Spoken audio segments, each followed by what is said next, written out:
Canada's Justin Trudeau has announced that he will resign as Prime Minister and as head of the Liberal Party. He said that internal party struggles had made it clear he couldn't lead the Liberals into the coming election. He said he would stay on as Prime Minister until the party chose his replacement.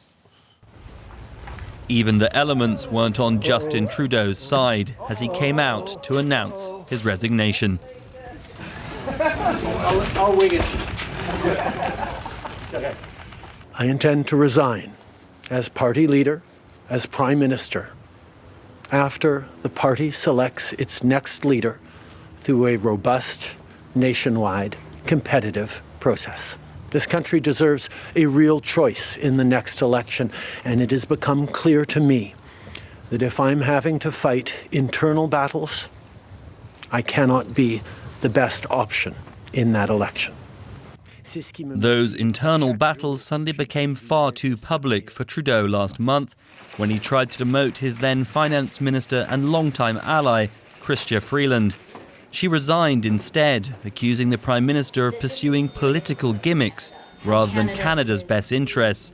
Her criticism handed more ammunition to Trudeau's opponents in his own party, who have been pointing to months of polls showing the Liberals on course for a crushing defeat in upcoming elections. With all three opposition parties already promising to topple Trudeau's minority administration when Parliament returned from its Christmas break, news of his resignation came as no surprise in Ottawa. His support was wavering, and it was as if he was just by himself. I feel bad, but on the other hand, we need to move forward with new leadership. I mean, better late than never, I guess. I think he should have resigned over a year ago. It was the right thing, but I wish he just called an election at this point. That would have been the better choice. But Canadians will now have to wait for a little longer for those elections. Parliament is set to remain suspended until March 24th to give Trudeau's party time to replace the man who led the country for nearly a decade. Let's get more from journalist Lucy van Oldenbarneveld, who joins us from the Canadian capital, Ottawa. Welcome to DW, Lucy. Last month's very public falling out with his finance minister marked a low point of Trudeau's term, but his popularity had been falling before that. Driven by what? Well, that's probably a really great place to start because, as you say, 2015, he could not have been more popular. He was popular not only in Canada, but around the world. He was a bit of a celebrity prime minister. But since the pandemic, economic issues have really been wreaking havoc on Trudeau's popularity. All the economic issues with whether it's inflation, the cost of housing, general affordability. He's been really pumping this thing called the carbon tax, which many countries have, and he's been severely criticized that is just escalating the cost of living. Then there's also his personal popularity at this point. At 10 years that he's been prime minister, people are ready for a change, and there are parts of his personality that just seem to now irritate people. He comes across as arrogant. He comes across as out of touch. And all of those things together have really seen his numbers plummet.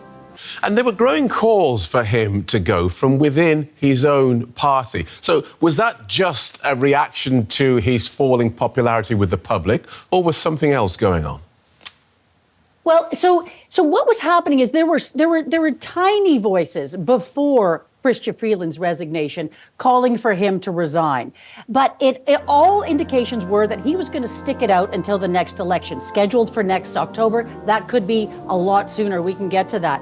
But when Chrysta Freeland was fired/resigned in December, all bets were off. And Trudeau really, the cries for him to resign from within really started to get so loud that he could no longer ignore them. And so he took the holidays to think about it, to take a walk in the snow, and today he announced the result. But really, it was untenable. There was no way he could stick it out any longer. But by waiting this long, he's really putting the handcuffs on any potential new leader, because there must now be a leadership race. There has to be an election this year.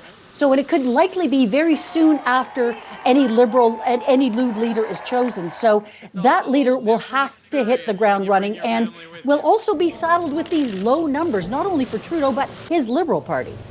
So was there also a feeling within his party that Justin Trudeau wasn't the person to defend Canada's interests against the incoming US President Donald Trump?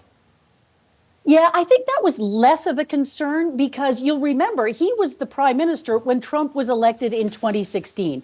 And so by all measures, his government, and with especially Chrysta Freeland leading that as deputy prime minister at the time, they found a way to have a combination of strength and charm when dealing with Donald Trump. So that really wasn't his Achilles heel at this point, although Donald Trump has been trolling Canada significantly and Justin Trudeau, calling us the 51st state. So there needed to really be a strategy on dealing with Trump, but it wasn't his Achilles heel, I'd say. Right. Talk us through the runners and riders then. Who's likely to replace Mr. Trudeau? Well, Chrysta Freeland, we've talked about her now, his former deputy prime minister and finance minister. She's sort of leading the pack. And then there are a number of current cabinet ministers who are thinking of running and have already been making calls. Then there is Mark Carney. This name may be familiar to your audience. He was former governor of the Bank of England, but before that, governor of the Bank of Canada. There you see him on your screen. He is a moderate. He is well connected internationally, and he's also well respected. He's also, perhaps most importantly, an outsider to the Trudeau Liberal baggage. So by all accounts, he's probably the front runner at this point. So whoever wins will have to deal with a US president threatening to impose 25% tariffs on Canadian goods unless Ottawa stems what Donald Trump says is a flow of migrants and drugs into the US. Is that likely to be a campaigning issue for the post of Liberal Party leader and indeed of Prime Minister this year? Oh, I think that is a significant concern for any politician in Canada right now, that possible future prime ministers as well as premiers. Because of that possible 25% tariff, this has become a real concern. So it will be who will have the strongest strategy on dealing with President Trump going forward. So we'll be watching that closely. It will be a significant issue. And what does this tell us? We who are outside Canada, who sort of look at this and see Justin Trudeau, that cuddly young teenager who's done so well for himself. We get this idea that Canadian politics is placid, but this seems not to be the case. Oh, no. We are a very dynamic politically, I would say. I think at least we are right now. But you have caught Canada at the 10-year mark. This is the time when Canadians typically get fatigued with their governments. When people have been in leadership for 10 years, it is often time for a change. And then there's also this global call for change. And so that's the dynamic. And you have Donald Trump, right, barking at our heels.